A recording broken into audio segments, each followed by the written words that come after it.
Alright, what's going on YouTube? It is King Red Diamonds and I am back for another Nioh 2 video.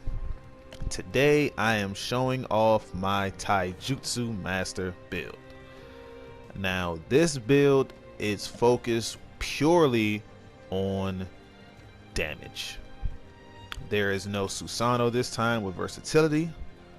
There is no Death Dancer. There is no Rock Solid.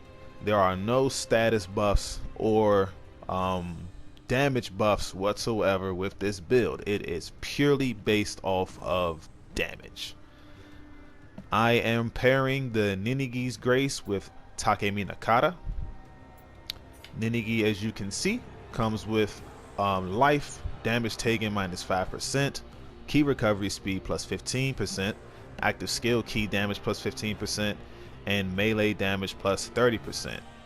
I'm not using finishing flare because Takemi Nakata's 7-piece bonus I feel is better than finishing flare, and it's active skill damage plus 20%. I couldn't pass that up, so I went with the 7-piece Takemi Nakata instead of the 7-piece Ninigi. But Takemi Nakata, as you can see, comes with damage taken minus 5%, which gives me 10% on both. Another 15% key recovery speed for 30% key recovery speed. 8% minus 8% melee attack key consumption. 12% melee damage, and another 20% active skill damage. So basically, as you can see, this build is based off of pure key and melee damage. All right. These two are just there for the grace. I got damage bonus familiarity on here. You can't roll damage bonus familiarity on a weapon that has bullseye bonus on it because it's under the same I think it's under like the same table or so. I'm not sure. I think that's what it is, but yeah, you can't roll damage bonus familiarity on a weapon that already has bullseye bonus. Again, the gear is randomized. I just pretty much picked up some pretty good gear with this. You want to try to get anima charge melee attack on your helmet. Always try. It's really good. It's very clutch. But everything else, like I said, is pretty much randomized. So I got what I went with what I had, and this is what I came up with. As for my accessories, no Yasakani this time because this shooting Doji's gourd came with star effect set bonus requirements. So you do not need to have a Yasakani. Only reason I use Yasakanis is because they rolled the life recovery on a Rid Absorption on it. With this build, it does so much damage, I won't need that. I'm not even running Extraction Talisman for it. That's how powerful this build is. Before this, I tested the build out because that's what I usually do with my builds. I test them out before I record, and I took this build into Dream of the Nioh on a +8 penance stone. It completely destroyed everything. So being on a +8 penance stone in Dream of the Nioh lets you know how ridiculous this build is. But as we continue, I have set bonus requirements to reduce -1 on here, so I don't need my Yasakani. It comes with star active skill damage, which is very good. I like it a lot. Then I have this regular gourd that has Takemi Nakata's Grace on it. I'm trying to get another accessory with Takemi Nakata's Grace on it, just because this gourd is okay, but I don't really use jutsu that does damage. I only use like the regular speed running jutsu and stuff like that, like a quick change and everything like that. So if I can find if I can find some more different accessories, I will try to, but for the time being, I'm just running these for now.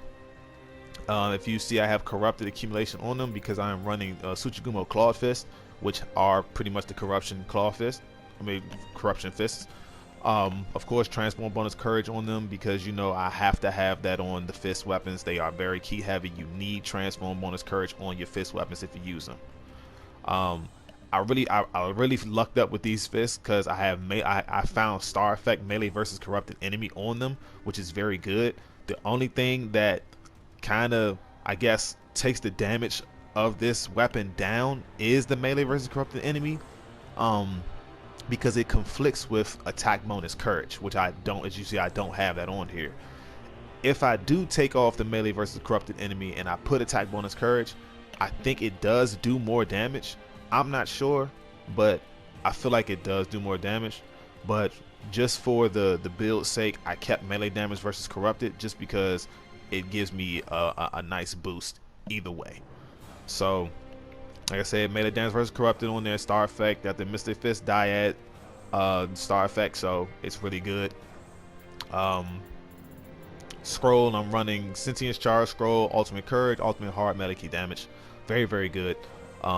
If you don't know, I know you probably know what Ultimate Courage does, but Ultimate Heart, it increases the amount of key recovered when I key pulse by stance switching, which is very good, especially when you're comboing. Stance switching is very, very important because you gain more key back when you stance switch. If you do regular key pulse, that's good, but stance switching gives you more key back. And then paired with Ultimate Heart, can't go wrong. As for my magic, I'm running Steel, of course, Steel for defense, Rejuvenation for life regen, Barrier, of course, for key recovery speed, and instant yokai purification. Weakness Talisman in place of Extraction, because I don't even need Extraction with this build. Weakness is, you know, to lower the defense of the enemy. Arch Yokai for Anima Gain, Lightning Familiar, of course, for the confusion I'm going to put on the enemy, and my same old Jutsu speedrunning scrolls and stuff. As for the Guardian Spirit, Baku, he's back. Baku is the Corruption Guardian Spirit. As you can see, it comes with Corruption Accumulation and melee damage versus corrupted enemy. It's very, very good. Nightmare Bringers on there for the melee damage versus corrupted enemy. Pretty much that's the only thing he's there for. Awakened Weapon Anima Charge. The thing is with this build, unlike my corrupted monk build, this build is not heavily based on awakening my weapon. The reason why is because Magasuchi's grace, that grace is based on corrupted weapons and awakening weapons. This build does not work on around that. You don't really need it, but once your weapon does awaken, you're going to be doing a ridiculous amount of damage. The enemy might even be dead by the time you awaken your weapon, so it's good to have, but it's not really necessary. I'm only using him because of the melee damage versus corrupted enemy. That is it. On my Epon, it has not completely maxed out, but I do have melee damage corrupted enemy on this as well, which pretty much adds to the damage I'm going to be doing once I get corruption up on the enemy.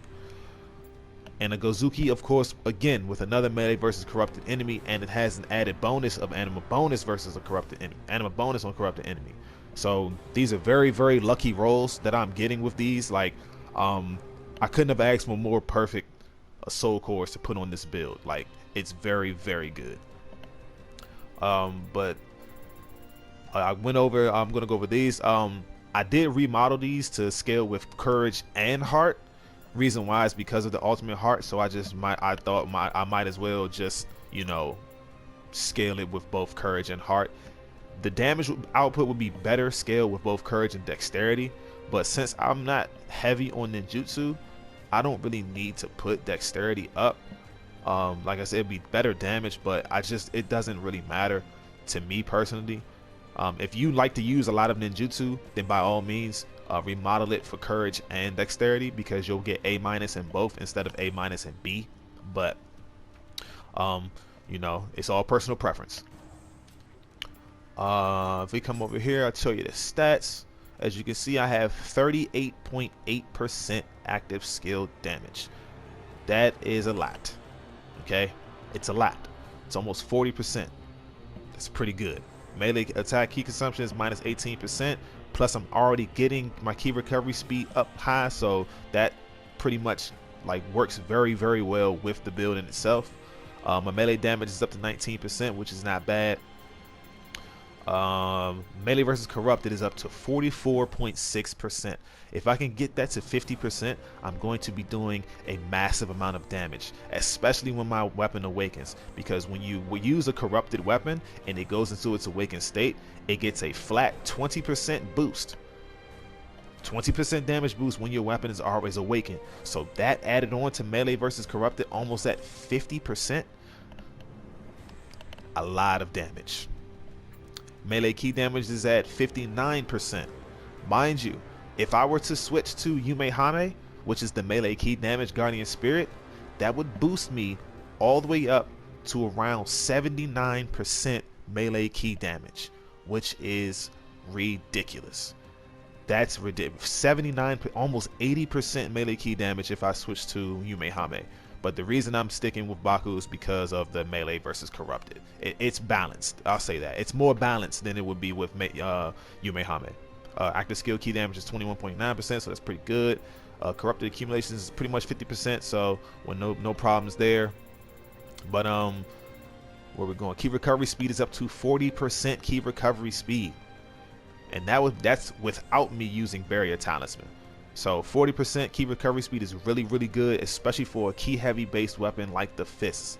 So we're going to be doing pretty good damage. We're going to be keeping our key nice and full. It's going to be fun, and you can see Sentience charge is at 115, so it's not too bad. So either way, the build is going to be doing so much damage, it won't matter to get your weapon awakened. But that is the rundown of the build. 6-piece Nenigi, 7-piece Takumi Nakata, pure damage based.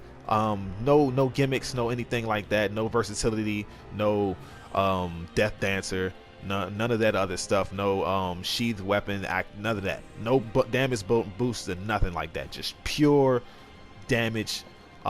This build is straight carnage. It's pretty fun. I've been working on it for a while. I've been wanting to do it for a while because I felt like, why not just do something different? Do a purely damage based build. No extra stuff added in. But this build to get all together is really fun. If you do plan on making it, you're gonna have a great time doing so. Again, I use fists because I'm better with the fists. You can use any weapon for this build. This build is by far the most versatile build I have worked on. You can use literally any weapon for this build. It does not matter what weapon you use. It works with every single weapon. Choose a weapon you want and try to get the graces you can and use this build. It's very fun. Like I said, again, I use fists because they're my favorite weapon. I'm better with the fists. Plus, I couldn't pass up these beautiful star effect fists. Come on, look at that. It's just wonderful. But I appreciate you guys. Please like, comment, and subscribe. I'm coming out with more. Like I told you before, the more builds I come up with, the more I'll show you guys. I'm always working on more builds. They take some time to come out, so if you're waiting a long time for videos to come, I apologize. Some of the builds take a while to put together because, you know, this game is very RNG based. So this build did take me a little second to put together. Getting the rolls and stuff on the equipment that I wanted took forever, but we always get it done in the end. I still can min-max this a bit more, but as it stands right now, this build is ridiculous. It doesn't really need to be min-max any more than it is. But I'm going to take it into some fights, and I will be right back. Alright, you guys knew what was coming next. You know where we at. I don't even have to explain it. Let's just hop right into it.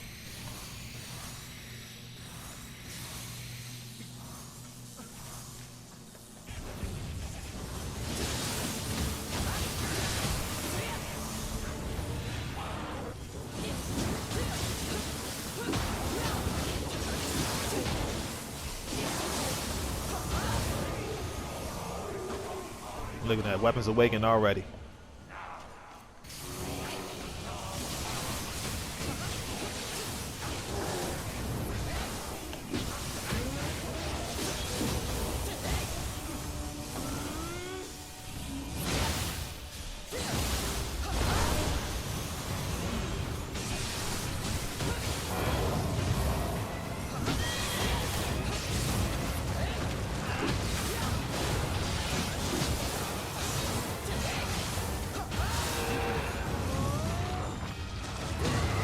He caught me right before.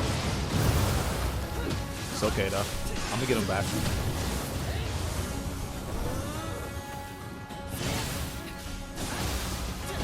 There we go. We're done.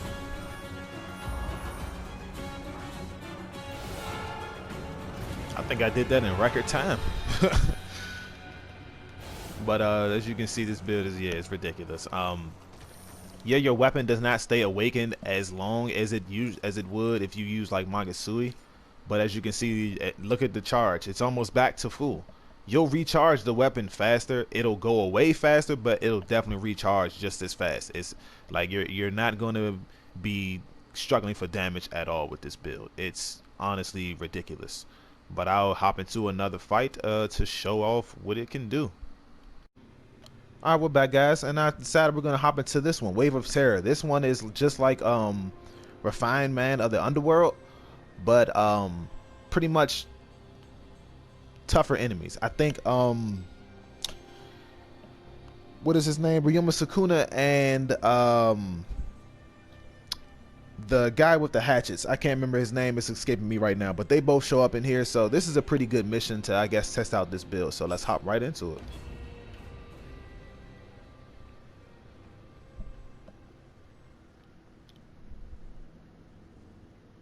It's always good to test out your builds in these kind of like gauntlet type fights, because it shows how powerful it can be against different types of enemies. There is one event that I will probably take on in another video because it's going to probably warrant an entire video, and that is all comers in the third DLC, First Samurai. That mission is honestly ridiculous. It's so many enemies, and they just keep coming back to back. So in another video I'll definitely try that out with one of my builds, but we're gonna hop right in with this one.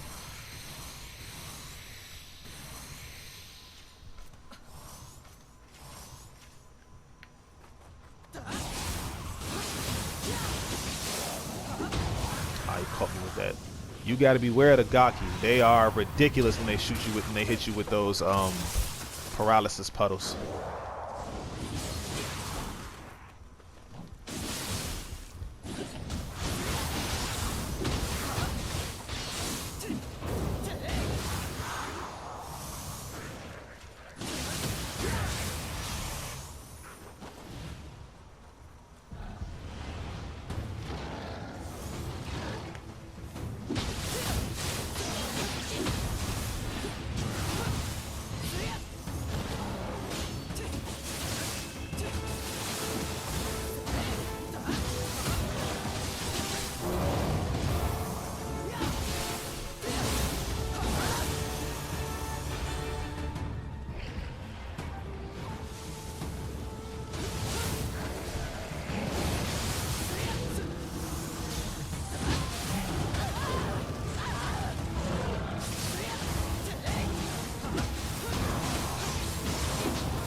That's why we use, that's exactly why we use our quick change throws, because you never know when you're going to get caught.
Right.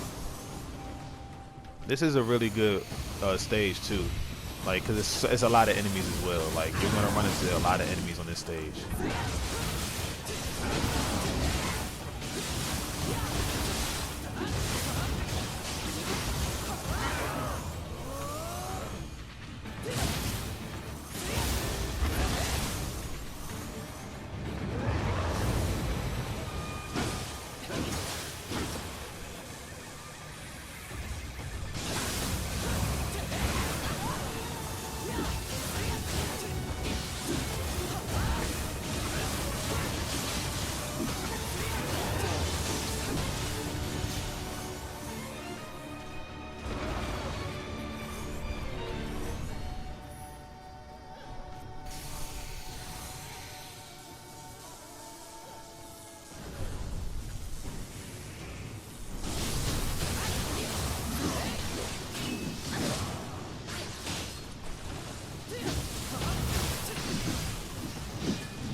Done.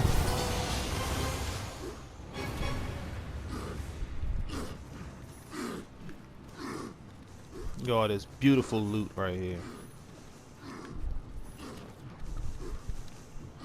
But yeah, for a purely damage-based build, it did pretty well. You're gonna get caught a few times. You're gonna get caught a few times from enemies, but that's why we run on quick change. Quick change is literally your safety card, basically. Like it makes sure that you can continue to fight even if you do hit 0. But as you can see, purely damage based, this build is just too powerful. Alright guys, so for the final one, this was a bit of a request. I did do it in another video, but I feel like highlighting it will be a better show of it. We're going to take on Ren Hayabusa. Now, Ren Hayabusa is probably the toughest human enemy in the game, outside of maybe William, because of William's living weapon. Like, he pretty much gets hyper armor, and it's honestly ridiculous. But in terms of pure combat, Ren Hayabusa might be the toughest human enemy in the game. So we're going to take him on and see how we do. Let's go.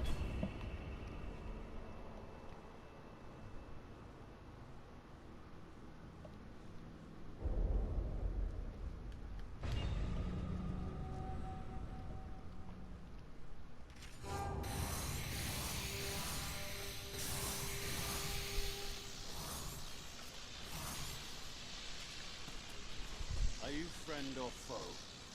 Let me put you to the test.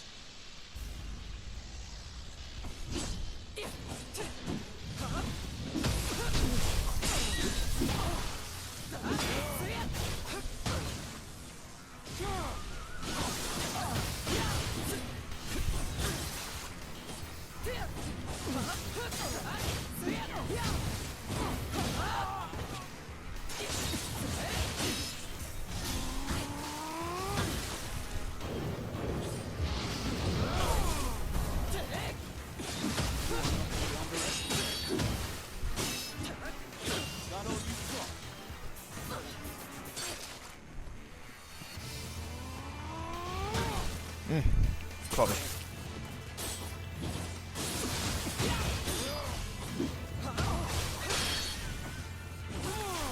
Oh man.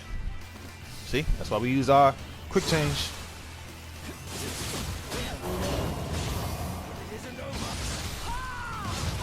Yes, sir. Would you look at that? Not a combat art. But yeah, as you can see, Ren is not anybody to mess around with. He's honestly ridiculous. but Your quick blade change swings saves true our lives again. and hides no sign of villainy. But yeah, that's pretty much the build. It's pretty good. It's fun to use. Um, it's pretty. It's not skill based, I would say, but it will take some getting used to. Because you're not using, like I said, you're not using versatility or pretty much a damage booster. You're just doing this purely based off of straight damage alone, and it can still get the job done. But that's gonna be it for it. I appreciate you guys for stopping by. Um, I thank you so much for liking, viewing my build videos. It means the world to me. Um, I do have something special coming up for when I hit 50 subscribers. So stay tuned for that. I'll show off my stats for you. I didn't do that in the beginning, so if you stayed to the end, I appreciate that. The stats are as follows. Constitution is up to over 100, just because it gives me a nice amount of health. Heart and courage are maxed out because my weapon scales with both of those, so they're completely maxed. Um, Strength, stamina is at 20 to meet the stat requirements to put me in B agility. Um, Strength is at 10 just for the soft cap. Skills at 10 for the soft cap. Dexterity is at 30 for capacity's sake. And magic I put up over 100 because it helps keep my magic going longer and more effectively. But yeah, that's it for the video. Again, appreciate you guys for stopping by. It's King Red Diamonds, and I am out.